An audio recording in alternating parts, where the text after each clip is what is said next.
एक अनूठी यात्रा पर हम निकलते हैं। मनुष्य जाति के पास बहुत शास्त्र हैं, पर अष्टावक्र गीता जैसा शास्त्र नहीं। वेद फीके हैं, उपनिषद बहुत धीमी आवाज में बोलते हैं। गीता में भी ऐसा गौरव नहीं जैसा अष्टावक्र की संहिता में। कुछ बात ही अनूठी है। सबसे बड़ी बात तो यह है कि न समाज, न राजनीति, न जीवन की किसी और व्यवस्था का कोई प्रभाव अष्टावक्र के वचनों पर है। इतना शुद्ध भावातीत वक्तव्य, समय और काल से अतीत, दूसरा नहीं। शायद इसीलिए अष्टावक्र की गीता, अष्टावक्र की संहिता का बहुत प्रभाव नहीं पड़ा। कृष्ण की गीता का बहुत प्रभाव पड़ा। पहला कारण, कृष्ण की गीता समन्वय है।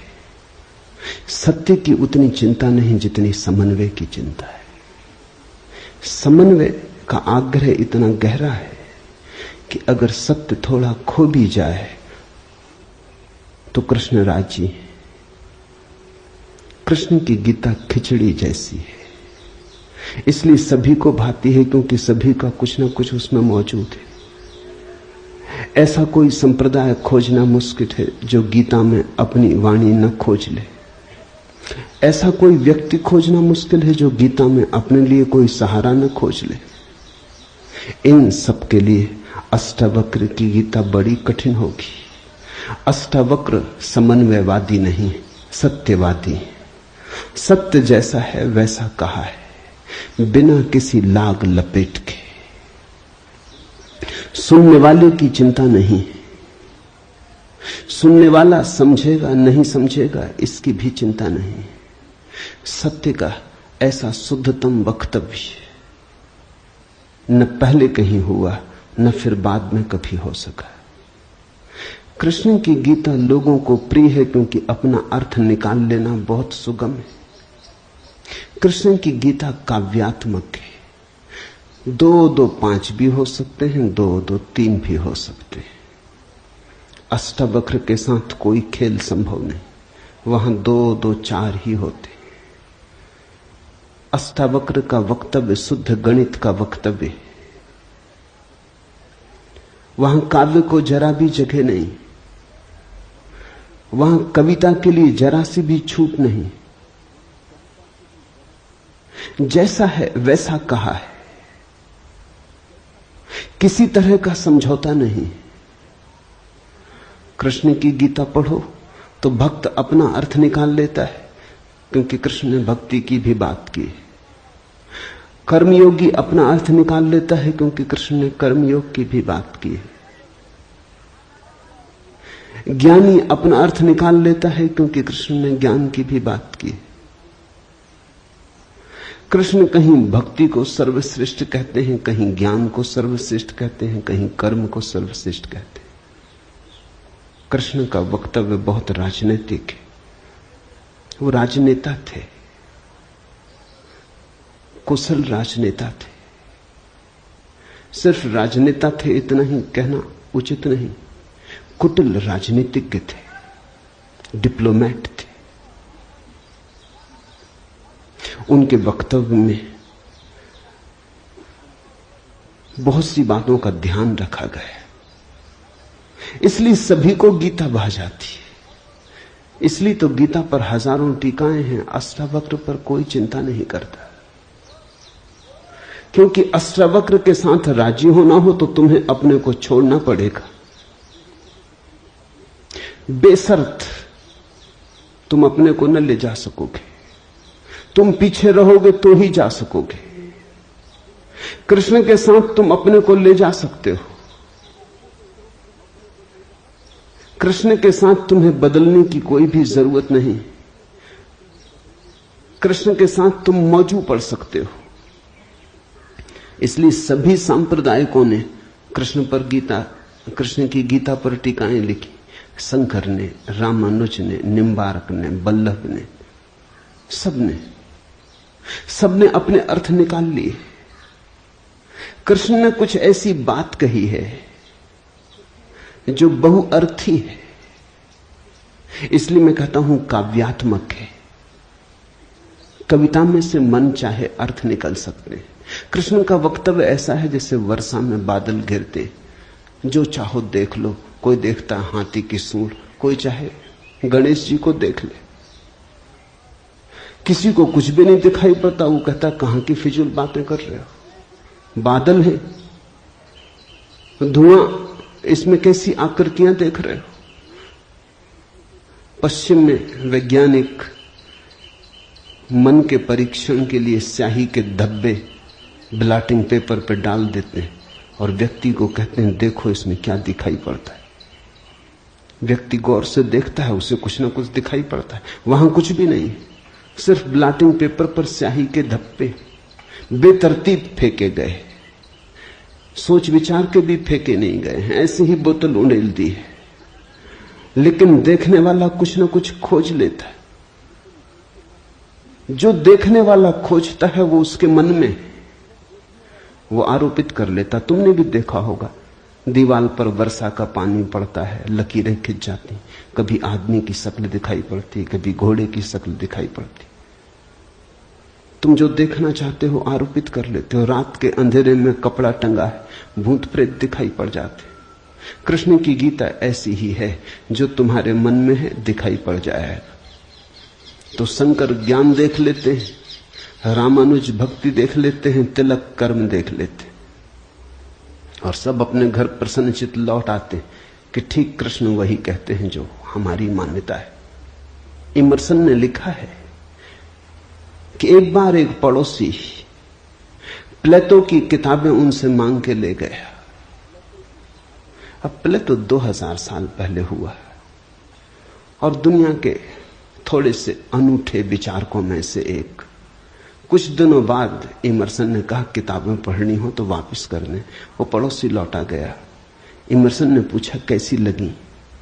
उस आदमी ने कहा कि ठीक इस आदमी प्लेटो के विचार मुझसे मिलते जुलते। कई दफे तो मुझे ऐसा लगा कि इस आदमी को मेरे विचारों का पता कैसे चल गया। प्लेटो 2000 साल पहले हुआ है। इसको शक हो रहा है कि इसने कहीं मेरे विचार तो नहीं चुरा लिए। कृष्ण में ऐसा शक बहुत बार होता है।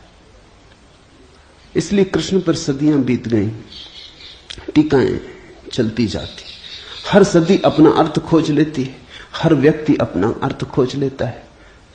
कृष्ण की गीता स्याही के धब्बों जैसी एक कुशल राजनीतिज्ञ का वक्तव्य है। अष्टावक्र की गीता में तुम कोई अर्थ न खोज पाओगे। तुम अपने को छोड़ के चलोगे तो ही अष्टावक्र की गीता स्पष्ट होगी। अष्टावक्र का सुस्पष्ट संदेश है, उसमें जरा भी तुम अपनी व्याख्या न डाल सकोगे। इसलिए लोगों ने टीकाएं नहीं लिखी। टीका लिखने की जगह नहीं है, तोड़ने मड़ोड़ने का उपाय नहीं है, तुम्हारे मन के लिए सुविधा नहीं है कि तुम कुछ डाल दो।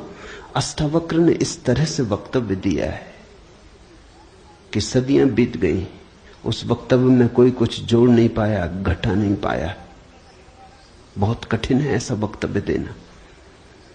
शब्द के साथ ऐसी कुशलता बड़ी कठिन है। इसलिए मैं कहता हूं एक अनूठी यात्रा तुम शुरू कर रहे हो। अष्टावक्र में राजनीतिज्ञों की कोई उत्सुकता नहीं, न तिलक की, न अरविंद की, न गांधी की, न विनोबा की, किसी की कोई उत्सुकता नहीं, क्योंकि तुम अपना खेल न खेल पाओगे। तिलक को उकसाना है देशभक्ति, उठाना है कर्म का ज्वार।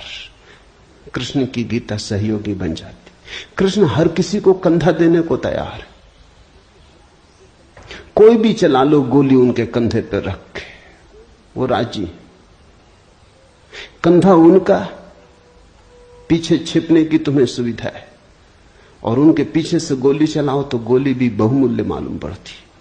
अष्टावक्र किसी को कंधे पे हाथ भी नहीं रखने देते। इसलिए गांधी की कोई उत्सुकता नहीं, तिलक की कोई उत्सुकता नहीं, अरविंद विनोबा को कुछ लेना देना नहीं, क्योंकि तुम कुछ थोप ना सकोगे। राजनीति की सुविधा नहीं है। अष्टावक्र राजनीतिक पुरुष नहीं। ये पहली बात ख्याल में रख लेनी जरूरी है। ऐसा सुस्पष्ट खुले आकाश जैसा वक्तव्य जिसमें बादल है ही नहीं, तुम कोई आकृति देख ना पाओगे। आकृति छोड़ोगे, सब बनोगे निराकार, अरूप के साथ जोड़ोगे संबंध, तो अष्टावक्र समझ में आएंगे। अष्टावक्र समझना चाहो तो ध्यान की गहराई में उतरना होगा। कोई व्याख्या से काम होने वाला नहीं। और ध्यान के लिए भी अष्टावक्र नहीं कहते कि तुम बैठ के राम राम जपो। अष्टावक्र कहते हैं तुम कुछ भी करो वो ध्यान ना होगा। करता जहां है वहां ध्यान कैसा? जब तक करना है तब तक भ्रांति है। जब तक करने वाला मौजूद है तब तक अहंकार मौजूद है। अष्टावक्र कहते हैं साक्षी हो जाना है ध्यान। जहां करता छूट जाता तुम सिर्फ देखने वाले रह जाते। दृष्टा मात्र, दृष्टा मात्र हो जाने में ही दर्शन है। दृष्टा मात्र हो जाने में ही ध्यान है। दृष्टा मात्र हो जाने में ही ज्ञान है। इसके पहले कि हम सूत्र में उतरे, अष्टावक्र के संबंध में कुछ बातें समझ लेनी जरूरी है। ज्यादा पता नहीं, क्योंकि न तो वे सामाजिक पुरुष थे न राजनीतिक, तो इतिहास में कोई उल्लेख नहीं है। बस थोड़ी सी घटनाएं ज्ञात हैं, वो भी बड़ी अजीब, भरोसा करने योग्य नहीं, लेकिन समझोगे तो बड़े गहरे अर्थ खुलेंगे। पहली घटना, अष्टावक्र पैदा हुए उसके पहले की, पीछे का तो कुछ पता नहीं। गर्भ की घटना। पिता बड़े पंडित, अष्टावक्र मां के गर्भ में। पिता रोज वेद का पाठ करते और अष्टावक्र गर्भ में सुनते। एक दिन अचानक गर्भ से आवाज आती कि रुको भी, ये सब बकवास है, ज्ञान इसमें कुछ भी नहीं, बस शब्दों का संग्रह। शास्त्र में ज्ञान कहां? ज्ञान स्वयं में। शब्द में सत्य कहां? सत्य स्वयं में।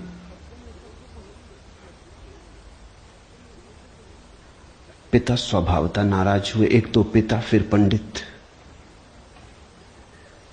और गर्भ में छिपा हुआ बेटा इस तरह की बात कहे, अभी पैदा भी नहीं हुआ। क्रोध में आ गए, आग बबूला हो गए। पिता का अहंकार चोट खा गया। फिर पंडित का अहंकार। बड़े पंडित थे, बड़े विवादी थे, शास्त्रार्थी थे।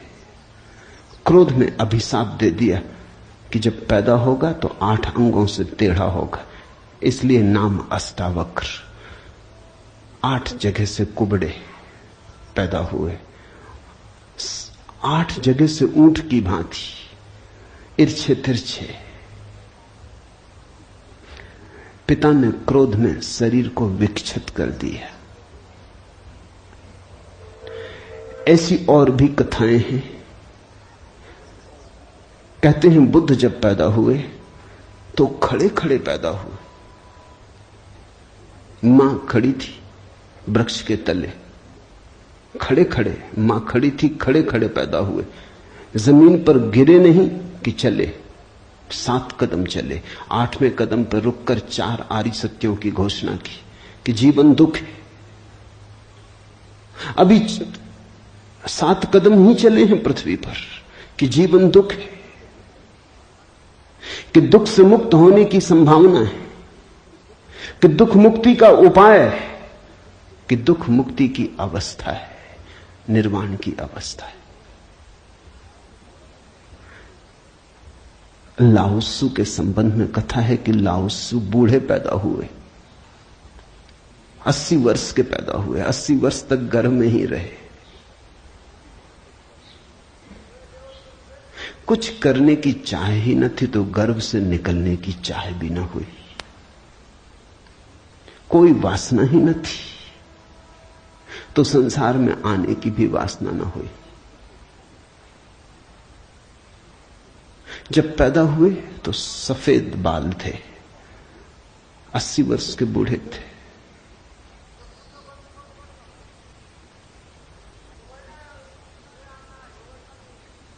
जरथुस्त्र के संबंध में कथा है कि जब जरथुस्त्र पैदा हुए तो पैदा होते से ही खिलखिला के हंसे, मगर इन सबको मात कर दिया अष्टावक्र ने।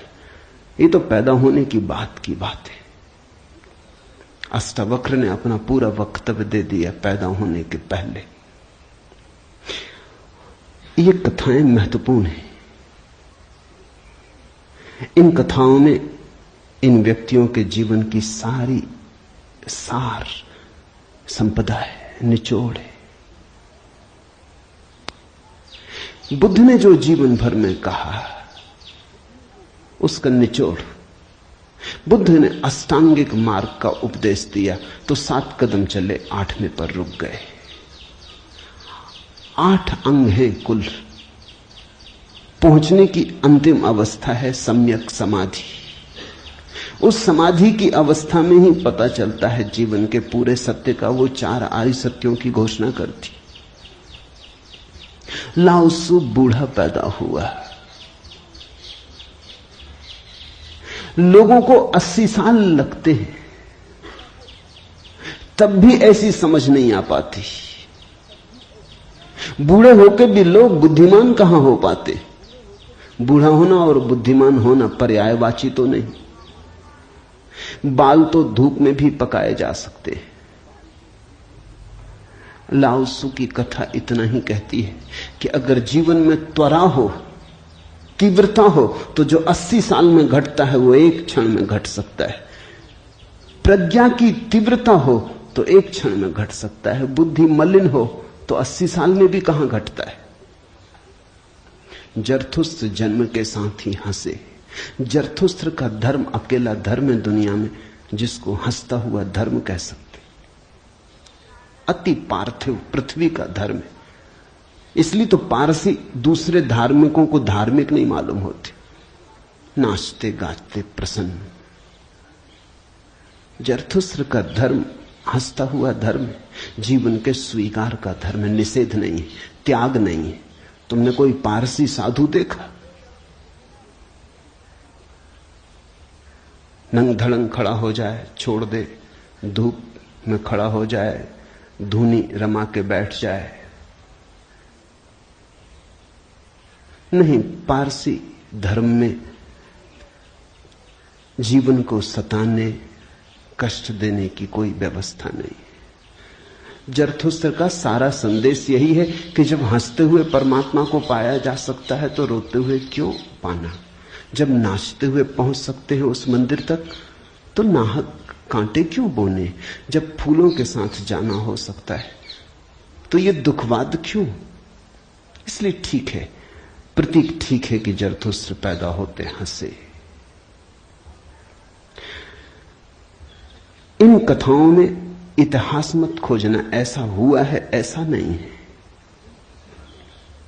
लेकिन इन कथाओं में एक बड़ा गहरा अर्थ है। तुम्हारे पास एक बीज पड़ा है। जब तुम बीज को देखते हो तो इससे पैदा होने वाले फूल की कोई भी तो खबर नहीं मिलती। ये क्या हो सकता है इसकी भनक भी तो नहीं आती।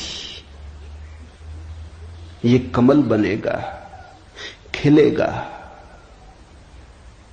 जल में रहेगा और जल से अछूता रहेगा, सूरज की किरणों पर नाचेगा और सूरज भी ईर्ष्यालु होगा इसके सौंदर्य से, इसकी कोमलता से। इसके अपूर्व गरिमा, इसके प्रसाद से इसकी सुगंध आकाश में उड़ेगी। ये बीज को देखकर तो पता भी नहीं चलता। बीज को तो देख के इसकी कोई कल्पना भी नहीं कर सकता, अनुमान भी नहीं कर सकता। लेकिन एक दिन ये घटता है। तो दो तरह से हम सोच सकते हैं।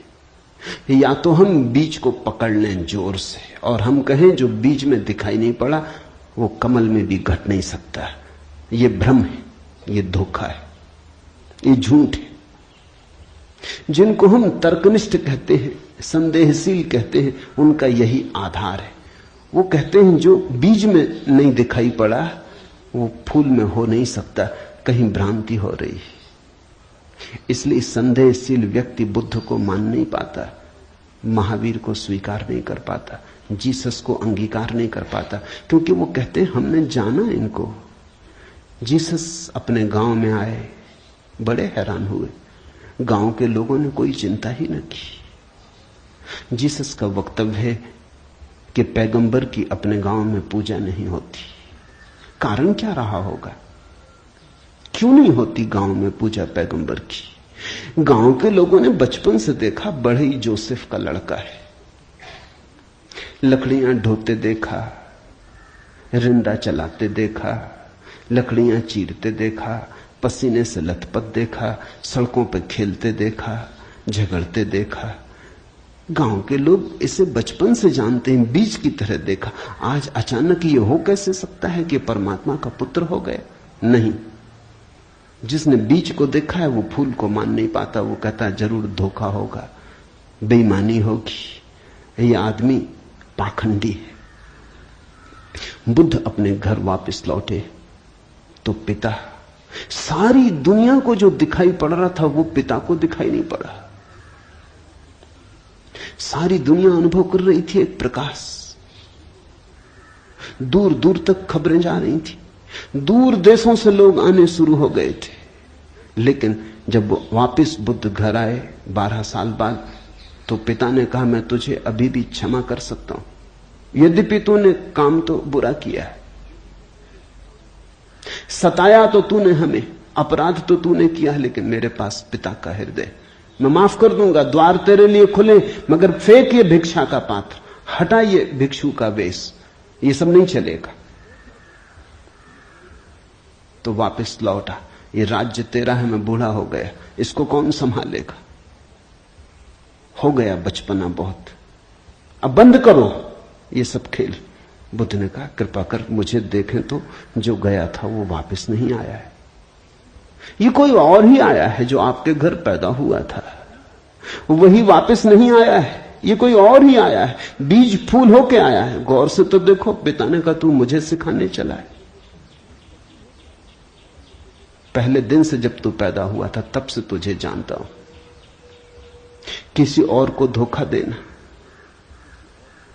किसी और को समझा लेना, भ्रम में डाल देना, मुझे तू भ्रम में न डाल पाएगा। मैं फिर कहता हूं, मैं तुझे भली भांति जानता हूं, मुझे कुछ सिखाने को चेष्टा मत कर, क्षमा करने को मैं राजी हूं। बुद्ध ने कहा आप और मुझे जानते हैं, मैं तो स्वयं को भी नहीं जानता था, अभी अभी किरणें उतरी हैं और स्वयं को जानो, क्षमा करे। लेकिन यह मुझे कहना ही पड़ेगा कि जिसको आपने देखा वो मैं नहीं हूं, और जहां तक आपने देखा वो मैं नहीं हूं। बाहर बाहर आपने देखा, भीतर आपने कहां देखा? मैं आपसे पैदा हुआ हूं, लेकिन आपने मुझे निर्मित नहीं किया। मैं आपसे आया हूं जैसे एक रास्ते से कोई राहगीर आता है, लेकिन रास्ता और राहगीर का क्या लेना देना? कल रास्ता कहने लगे कि मैं तुझे पहचानता हूं, तू मेरे हिस्से तो होकर आया। ऐसे ही आप कह रहे हैं आपके पहले भी मैं था, जन्मों जन्मों से मेरी यात्रा चल रही, आपसे गुजरा जरूर, ऐसा मैं औरों से भी गुजरा हूं, और भी मेरे पिता थे, और भी मेरी माताएं थी, लेकिन मेरा होना बड़ा अलग थलग है, कठिन है, बहुत अति कठिन है। अगर बीज देखा तो फूल पे भरोसा नहीं आता, एक तो ढंग है अश्रद्धालु का, तर्कवादी का, संदेहशील का, कि वो कहता है बीज को हम पहचानते हैं तो फूल हो नहीं सकता, हम कीचड़ को जानते हैं उस कीचड़ से कमल हो कैसे सकता है, सब गलत, सपना होगा, भ्रांति होगी, किसी मोहजाल में पड़ गए होगे, किसी ने धोखा दे दिया, कोई जादू, कोई तिलिस्म। एक तो ये रास्ता है। एक रास्ता है श्रद्धालु का, प्रेमी का, भक्त का, सहानुभूति से भरे हृदय का। वो फूल को देखता है और फूल से पीछे की तरफ यात्रा करता है। वो कहता है जब फूल में ऐसा सुगंध हुई, जब फूल में ऐसी विभा प्रकट हुई, जब फूल में ऐसी प्रतिभा, जब फूल में ऐसा कुंवारापन दिखा, तो जरूर बीज में भी रहा होगा। क्योंकि जो फूल में हुआ है वो बीज में न हो तो हो ही नहीं सकता।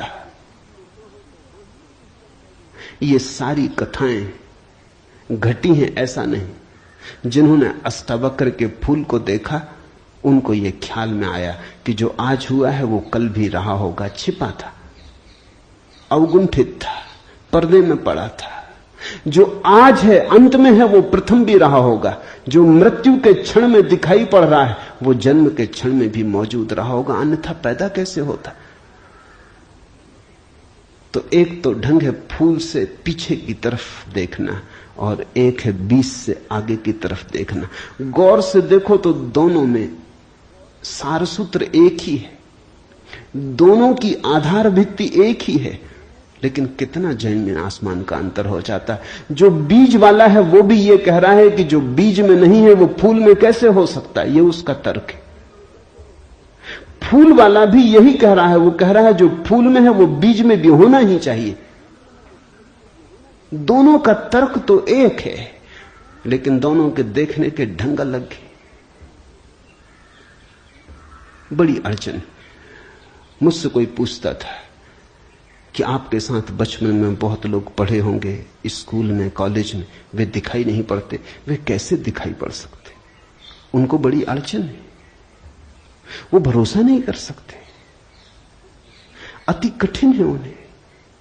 कल ही मेरे पास रायपुर से किसी ने एक अखबार भेजा, श्री हरिशंकर परसाई ने एक लेख मेरे खिलाफ लिखा है। वो मुझे जानते हैं, कॉलेज के दिनों से जानते हैं, हिंदी के मूर्धन्य व्यंग्य लेखक हैं। मेरे मन में उनकी कृतियों का आदर है। लेख में उन्होंने लिखा है कि जबलपुर की हवा में कुछ खराबी है, यहां धोखेबाज और धूर्ती पैदा होते, जैसे रजनीश, महेश योगी, मुंदड़ा, 3 नाम उन्होंने गिनाए। धन्यवाद उनका, कम से कम मेरा नाम नंबर 1 तो गिनाया। इतनी याद तो रखी, एकदम बिसार नहीं दिया, बिल्कुल भूल गए हो ऐसा नहीं।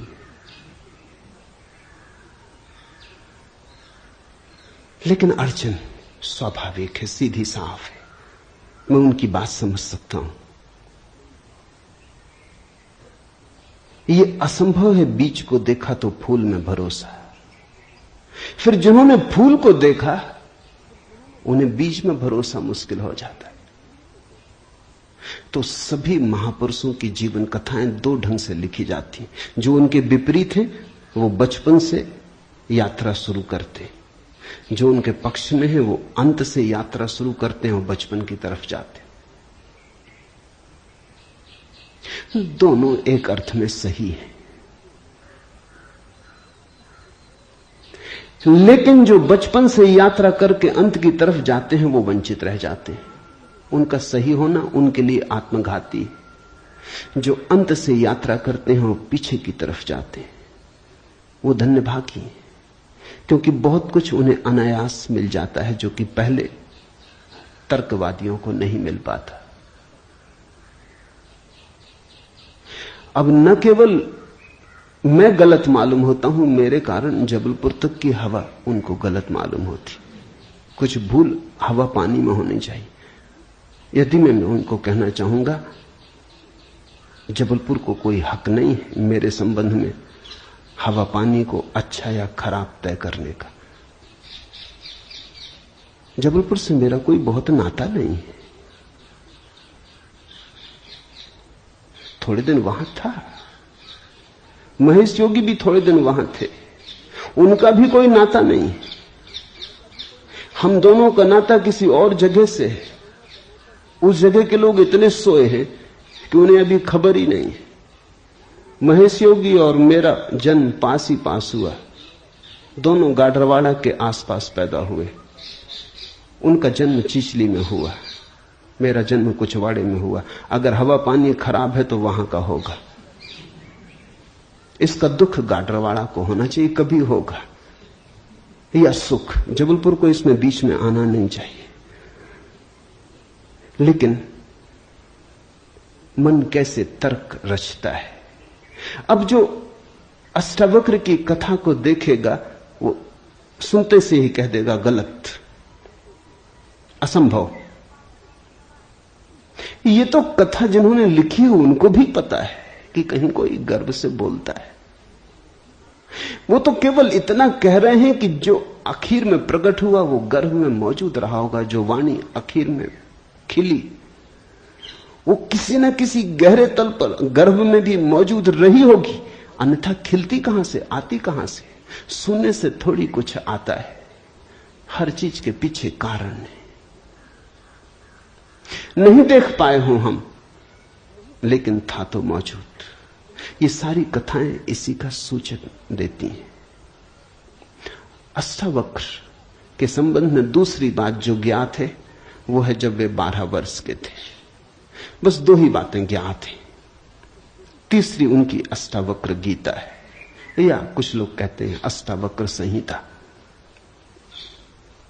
जब वे 12 वर्ष के थे तो एक बड़ा विशाल शास्त्रार्थ जनक ने रचा।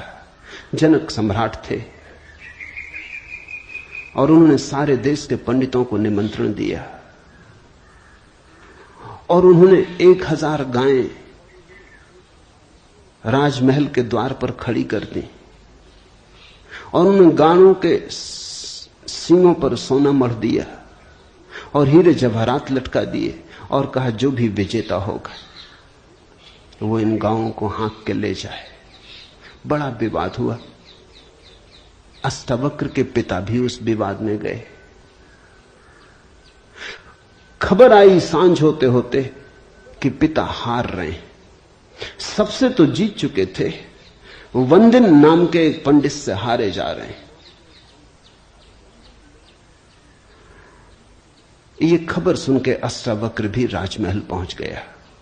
सभा सजी थी, विवाद अपनी आखिरी चरम अवस्था में था, निर्णायक घड़ी करीब आती थी। पिता के हारने की स्थिति बिल्कुल पूरी तय हो चुकी थी। अब हारे तब हारे की अवस्था थी। अष्टावक्र दरबार में भीतर चला गया। पंडितों ने उसे देखा, महापंडित इकट्ठे थे। उसका 8 अंगों से टेढ़ा मेढ़ा शरीर, वो चलता तो भी देख के लोगों को हंसी आती। उसका चलना भी बड़ा हास्यास्पद था। सारी सभा हंसने लगी। अष्टावक्र भी खिल के हंसा। जनक ने पूछा, और सब हंसते हैं वो तो मैं समझ गया क्यों हंसते, लेकिन बेटे तू क्यों हंसा? अष्टावक्र ने कहा, मैं इसलिए हंस रहा हूं कि इन चम्हारों की सभा में सत्य का निर्णय हो रहा है। बड़ा आदमी अनूठा रहा होगा। ये चम्हार यहां क्या कर रहे हैं? सन्नाटा छा गया। चम्हार? सम्राट ने पूछा, तेरा मतलब? उसने कहा, सीधी सी बात है, इनको चमड़ी ही दिखाई पड़ती, मैं नहीं दिखाई पड़ता। मुझसे सीधा साधा आदमी खोजना मुश्किल है, वो तो इनको दिखाई ही नहीं पड़ता। इनको आड़ा टेढ़ा शरीर दिखाई पड़ता है। ये चम्हार है, ये चमड़ी के पारखी। राजन, मंदिर के टेढ़े होने से कहीं आकाश टेढ़ा होता है?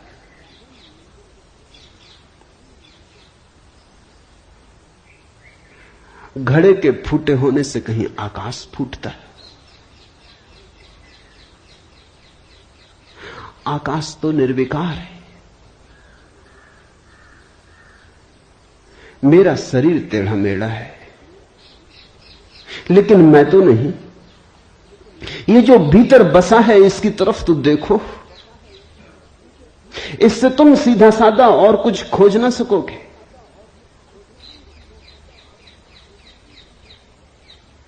ये बड़ी चौंकाने वाली घोषणा थी। सन्नाटा छा गया होगा। जनक प्रभावित हुआ, झटका खाया। निश्चित ही कहां चम्हारों की भीड़ इकट्ठी करके बैठा है। खुद पे भी पश्चाताप हुआ, अपराध लगा कि मैं भी हंसा। उस दिन तो कुछ न कहते बना, लेकिन दूसरे दिन सुबह जब सम्राट घूमने निकला था तो राह पर अष्टावक्र दिखाई पड़ा। उतरा, घोड़े से पैरों में गिर पड़ा। सबके सामने तो हिम्मत न जुटा पाया। एक दिन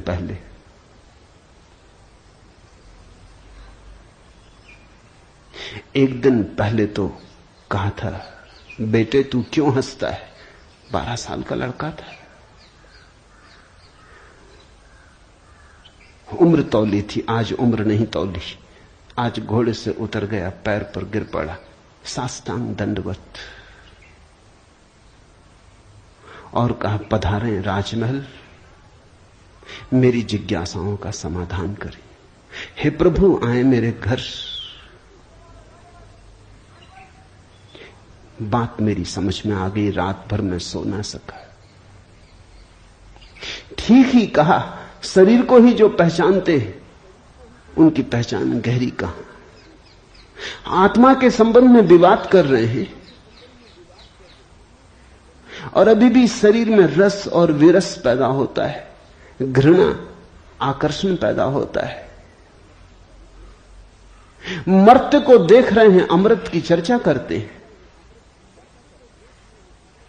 धन्य भाग मेरे कि आप आए और मुझे चौंकाया, मेरी नींद तोड़ दी। अब पधारो। राजमहल में उसने बड़ी सजावट कर रखी थी।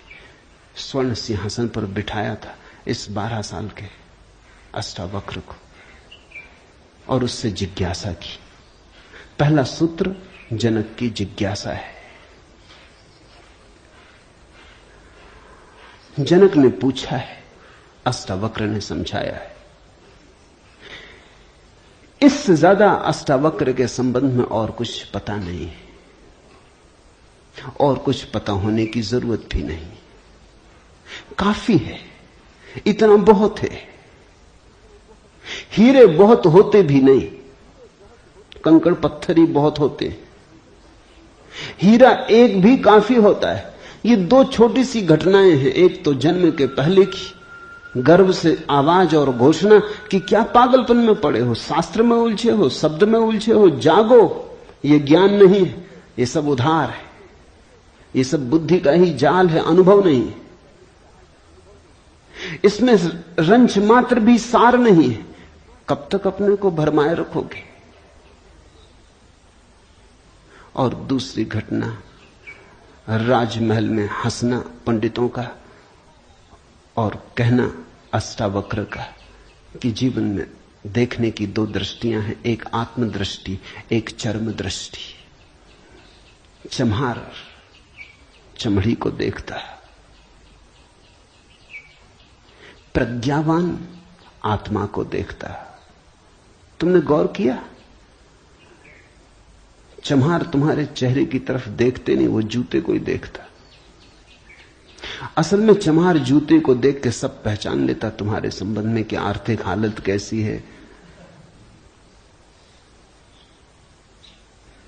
सफलता मिल रही कि विफलता मिल रही, भाग्य कैसा चल रहा, वो सब जूते में लिखा है। जूते की सिलवटें कह देती, जूते की दशा कह देती। जूते में तुम्हारी आत्मकथा लिखी, चम्हार पढ़ लेता। जूते में चमक, जूते का ताजा और नया होना, चम्हार तुमसे प्रसन्नता से मिलता है। जूता ही उसके लिए तुम्हारी आत्मा का सबूत है। दर्जी कपड़े देखता है, तुम्हारा कोट कपड़ा देख के समझ लेता हालत कैसी। सबकी अपनी बंधी हुई दृष्टियां हैं।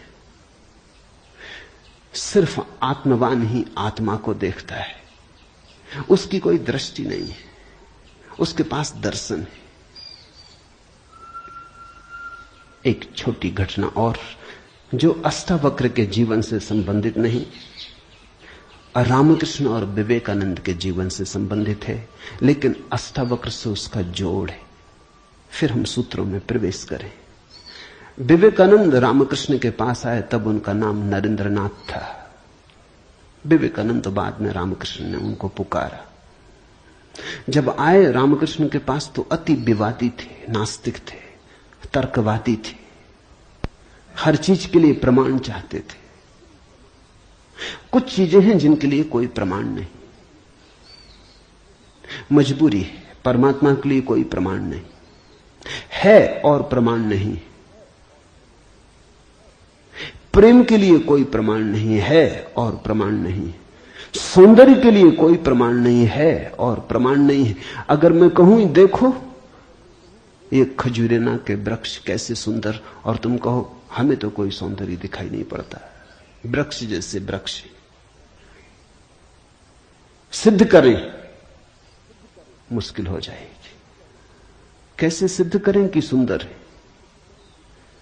सुंदर होने के लिए सौंदर्य की परख चाहिए और तो कोई उपाय नहीं। आंख चाहिए और तो कोई उपाय नहीं। कहते हैं मजनू ने कहा कि लैला को जानना हो तो मजनू की आंख चाहिए। ठीक कहा। लैला को देखने का और कोई उपाय ही नहीं। मजनू को बुलाया था उसके गांव के राजा ने और कहा था तू पागल है, मैं तेरी लैला को जानता हूं, साधारण सी लड़की है, काली कलूटी, कुछ खास नहीं, तुझ पे मुझे दया आती। ये मेरे राजमहल की 12 लड़कियां खड़ी, ये इस देश की सुंदरतम स्त्रियां, इनमें से तू कोई भी चुन ले, ये तुझे रोते देख के मेरा भी प्राण रोता है। उसने देखा और उसने कहा इनमें तो लैला कोई भी नहीं। ये तो लैला के मुकाबले तो दूर, उसके चरण की धूल भी नहीं। सम्राट कहने लगा मजनू तू पागल है। मजनू ने कहा यह हो सकता है, लेकिन एक बात आपसे कहना चाहता हूं, लैला को देखना हो तो मजनू की आंख चाहिए।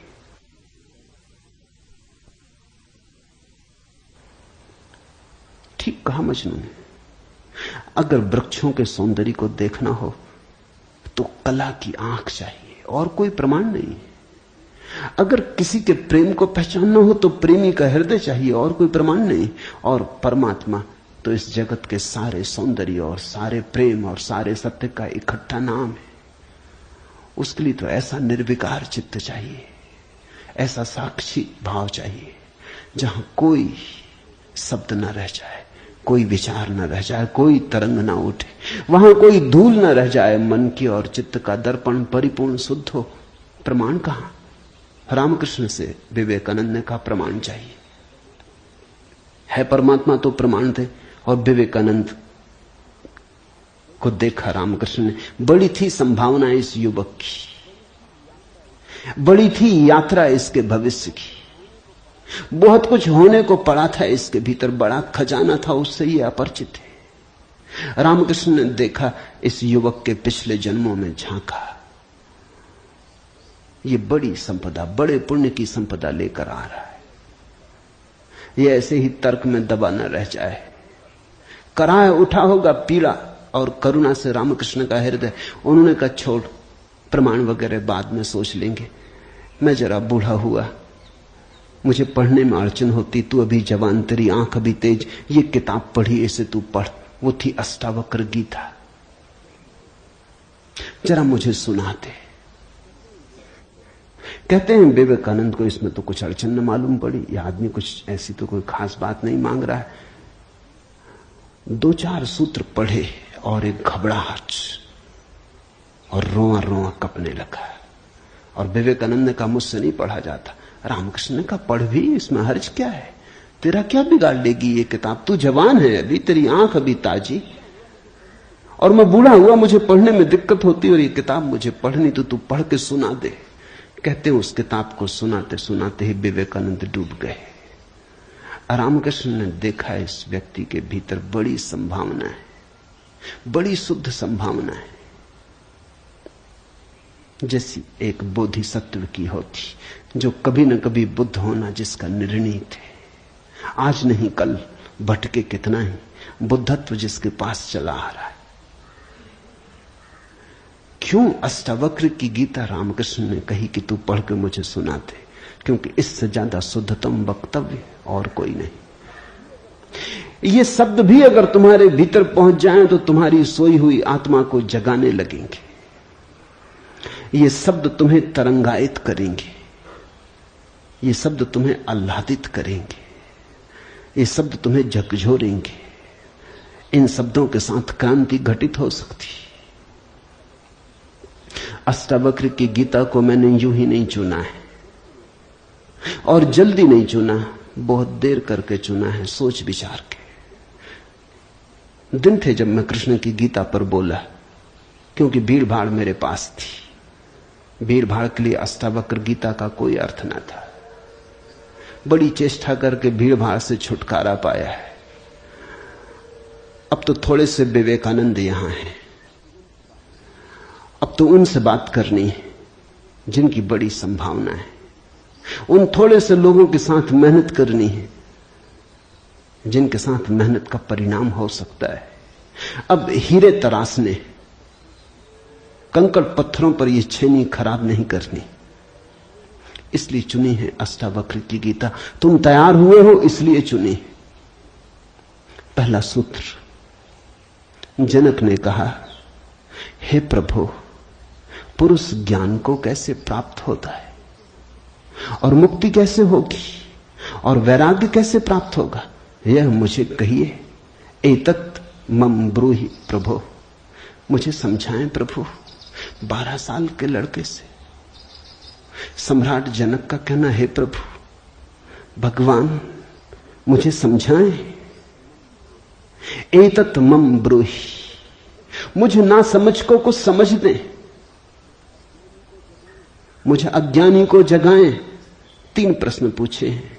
कथम ज्ञानम, कैसे होगा ज्ञान? साधारणता तो हम सोचेंगे कि यह भी कोई पूछने की बात है, किताबों में भरा पड़ा है। जनक भी जानता था किताबों में भरा पड़ा है वो ज्ञान नहीं, वो केवल ज्ञान की धूल है, राख है। ज्ञान की ज्योति जब जलती है तो पीछे राख छूट जाती, राख इकट्ठी होती चली जाती, शास्त्र बन जाती। वेद राख है। कभी जलते हुए अंगारे थे, ऋषियों ने उन्हें अपनी आत्मा में जलाया था, फिर राख रह गए। फिर राख संयोजित की जाती, संग्रहित की जाती, सुव्यवस्थित की जाती। जैसे जब आदमी मर जाता है तो हम उसकी राख इकट्ठी कर लेते हैं, उसको फूल कहते हैं। बड़े मजेदार लोग हैं जिंदगी में जिसको फूल नहीं कहा। उसकी हड्डी वड्डियां इकट्ठी कर लाते हैं, कहते फूल संजोला है, फिर संभाल कर रखते, मंजूसा बनाते। जिसको जिंदगी में कभी फूल का आदर नहीं दिया, जिसको जिंदगी में कभी फूल की तरह देखा नहीं, जब मर जाता है आदमी पागल है, तब उसकी हड्डी को, राख को फूल कहते। ऐसे ही जब कोई बुद्ध जीवित होता है तब तुम सुनते नहीं। जब कोई महावीर तुम्हारे बीच से गुजरता है तब तुम नाराज होते हो। लगता है यह आदमी तुम्हारे सपने तोड़ रहा है या तुम्हारी नींद में दखल डाल रहा है। ये कोई जगाने का वक्त है? अभी अभी तो सपना आना शुरू हुआ था, अभी अभी तो जरा जीतना शुरू किया था जिंदगी में, अभी अभी तो दांव ठीक लगने लगे थे, तीर ठीक ठीक जगह पड़ने लगा था, और ये सज्जन आ गए, ये कहते हैं सब आसार है। अभी अभी तो चुनाव जीते थे, पद पे पहुंचने का रास्ता बना था, और ये महापुरुष आ गए, ये कहते हैं ये सब सपना है, इसमें कुछ सार नहीं, मौत आएगी सब छीन लेगी। छोड़ो भी, जब मौत आएगी तब देखेंगे, बीच में तो इस तरह की बातें मत उठाओ। लेकिन जब महावीर मर जाते, बुद्ध मर जाते, तब उनकी राख को हम इकट्ठी कर लेते, फिर हम धम्मपद बनाते, वेद बनाते, फिर हम पूजा के फूल चढ़ाते। जनक भी जानता था कि शास्त्रों में सूचनाएं भरी पड़ी, लेकिन उसने पूछा कथम ज्ञानम, कैसे होगा ज्ञान? क्योंकि कितना ही जान लो ज्ञान तो होता ही नहीं। जानते जाओ, शास्त्र कंठस्थ कर लो, तोते बन जाओ, एक एक सूत्र याद हो जाए, पूरे वेद स्मृति में छप जाएं, फिर भी ज्ञान तो होता नहीं। कथम ज्ञानम, कैसे होता ज्ञान? कथम मुक्ति, मुक्ति कैसे होगी? क्योंकि जिसको तुम ज्ञान कहते हो वो तो बांध लेता उल्टे, मुक्त कहां करता। ज्ञान तो वही है जो मुक्त करे। जीसस ने कहा है सत्य वही है जो मुक्त करे, ज्ञान तो वही है जो मुक्त करे। ये ज्ञान की कसौटी है। पंडित मुक्त तो दिखाई नहीं पड़ता, बंधा दिखाई पड़ता है, मुक्ति की बातें करता है, मुक्त दिखाई नहीं पड़ता है, हजार बंधनों में बंधा हुआ मालूम पड़ता है। तुमने कभी गौर किया, तुम्हारे तथाकथित संत तुमसे भी ज्यादा बंधे हुए मालूम पड़ते। तुम शायद थोड़े बहुत मुक्त भी हो, तुम्हारे संत तुमसे भी ज्यादा बंधे, लकीर के फकीर हैं। न उठ सकते स्वतंत्रता से, न बैठ सकते स्वतंत्रता से, न जी सकते स्वतंत्रता से। कुछ दिनों पहले कुछ जैन साध्वियों की मेरे पास खबर आई कि वो मिलना चाहती, मगर श्रावक आने नहीं देते। ये भी बड़े मजे की बात है। साधु का अर्थ होता है जिसने फिक्र छोड़ी समाज की, जो चल पड़ा अरण्य की यात्रा पर, जिसने कहा अब न तुम्हारे आदर की मुझे जरूरत है, न सम्मान की। लेकिन साधु साध्वी कहते हैं श्रावक आने नहीं देते। वो कहते हैं वहां भूल के मत जाना, वहां गए तो ये दरवाजा बंद। ये कोई साधुता हुई? ये तो परतंत्रता हुई, गुलामी हुई। ये तो बड़ी उल्टी बात हुई। ये तो ऐसा हुआ कि साधु श्रावक को बदले, उसकी जगह श्रावक साधु को बदल रहा है।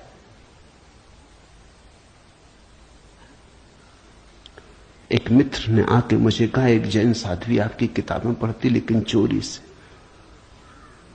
टेप भी सुनना चाहती लेकिन चोरी से, और अगर कभी किसी के सामने आपका नाम भी ले दो तो वो इस तरह हो जाती जैसे उसने कभी आपका नाम सुना ही नहीं। ये मुक्ति हुई। जनक ने पूछा कथम मुक्ति, कैसे होती मुक्ति, क्या है मुक्ति? उस ज्ञान को मुझे समझाएं जो मुक्त कर देता है। स्वतंत्रता मनुष्य की सबसे महत्वपूर्ण आकांक्षा है। सब पालो, लेकिन गुलामी अगर रही तो छिदती है। सब मिल जाए, स्वतंत्रता ना मिले तो कुछ भी नहीं मिला। मनुष्य चाहता है खुला आकाश, कोई सीमा ना हो।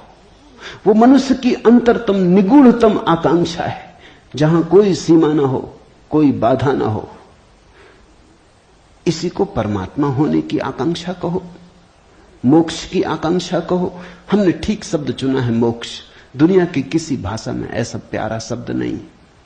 स्वर्ग, फिरदौस, इस तरह के शब्द हैं, लेकिन उन शब्दों में मोक्ष की कोई धुन नहीं है। मोक्ष का संगीत ही अनूठा है। उसका अर्थ ही केवल इतना है, ऐसी परम स्वतंत्रता जिस पर कोई बाधा नहीं है। स्वतंत्रता इतनी शुद्ध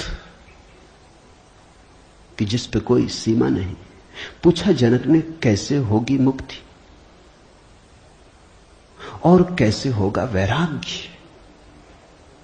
हे प्रभु मुझे समझाकर कहिए। अष्टावक्र ने गौर से देखा होगा जनक की तरफ, क्योंकि गुरु के लिए वही पहला काम है कि जब कोई जिज्ञासा करे तो वो गौर से देखे जिज्ञासा किस स्रोत से आती, पूछने वाले ने क्यों पूछा है। उत्तर तो तभी सार्थक हो सकता है जब प्रश्न क्यों किया गया है वो समझ में आ जाए, वो साफ हो जाए।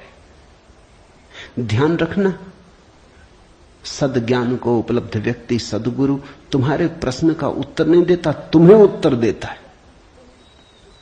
तुम क्या पूछते हो इसकी फिक्र कम है, तुमने क्यों पूछा है तुम्हारे पूछने के पीछे अंतर चेतन में छिपा हुआ जाल क्या है?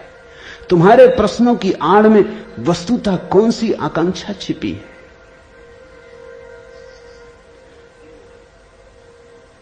दुनिया में 4 तरह के लोग हैं, ज्ञानी, मुमुक्षु, अज्ञानी, मूढ़। और दुनिया में 4 ही तरह की जिज्ञासाएं होती। ज्ञानी की जिज्ञासा तो निशब्द होती। कहना चाहिए ज्ञानी की जिज्ञासा तो जिज्ञासा होती ही नहीं। जान लिया, जानने को कुछ बचा नहीं। पहुंच गए,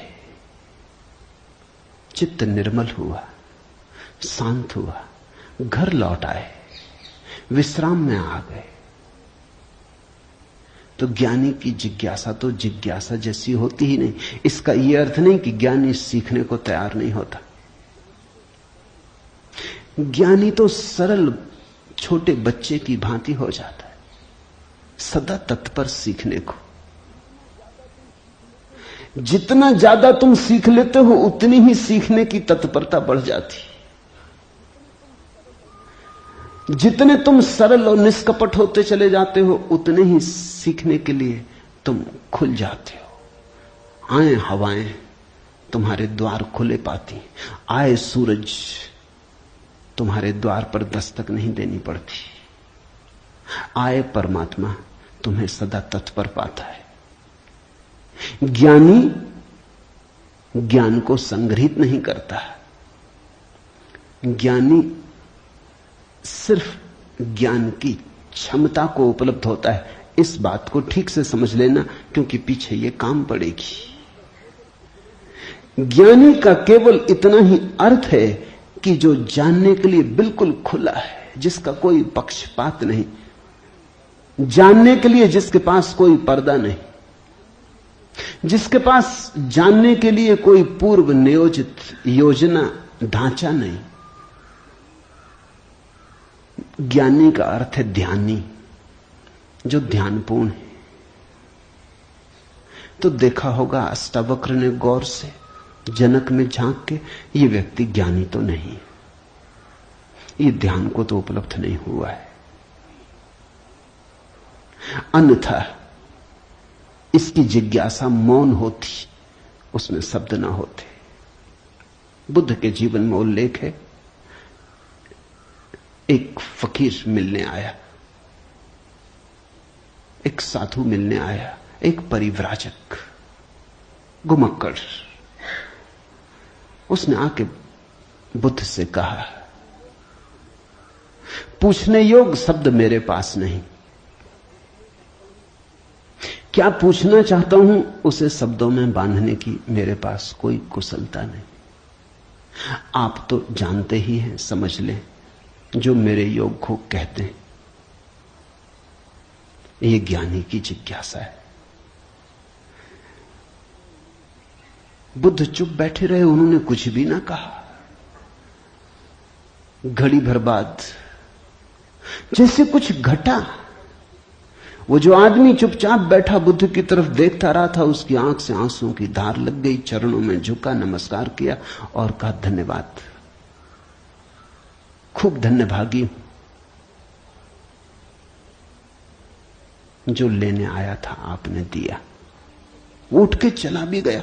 उसके चेहरे पे अपूर्व आभा थी, वो नाचता हुआ गया। बुद्ध के आसपास के शिष्य बड़े हैरान हुए। आनंद ने पूछा, बनते भगवान, पहेली हो गई। पहले तो याद नहीं, कहता है कि मुझे पता नहीं कैसे पूछूं, पता नहीं किन शब्दों में पूछूं, ये भी पता नहीं क्या पूछने आया हूं। फिर आप तो जानते ही हैं सब, देख लें, मुझे जो मेरे लिए जरूरी हो कह दें। पहले तो ये आदमी ही जरा पहेली था, ये कोई ढंग हुआ पूछने का। और जब तुम्हें यही पता नहीं कि क्या पूछना, तो पूछना ही क्यों? पूछना क्या? खूब रही। फिर यही बात खत्म ना हुई, आप चुप बैठे सो चुप बैठे रह गए। आपको ऐसा कभी मौन देखा नहीं? कोई पूछता तो आप उत्तर देते। कभी कभी तो ऐसा होता कोई नहीं भी पूछता तो भी आप उत्तर देते। आपकी करुणा सदा बहती रहती। क्या हुआ अचानक कि आप चुप रह गए और आंख बंद हो गई? और फिर क्या रहस्यमय घटा कि वो आदमी रूपांतरित होने लगा। हमने उसे बदलते देखा, हमने उसे किसी और ही रंग में डूबते देखा, उसमें मस्ती आते देखी। वो नाचता हुआ गया है, आंसुओं से भरा हुआ, गदगद आह्लादित, वो चरणों में झुका। उसकी सुगंध हमें भी छुई। ये हुआ क्या? आप कुछ बोले नहीं, उसने सुना कैसे? और हम तो इतने दिनों से, वर्षों से आपके पास हैं। हम पर आपकी कृपा कम है क्या? ये प्रसाद जो उसे दिया हमें क्यों नहीं मिलता?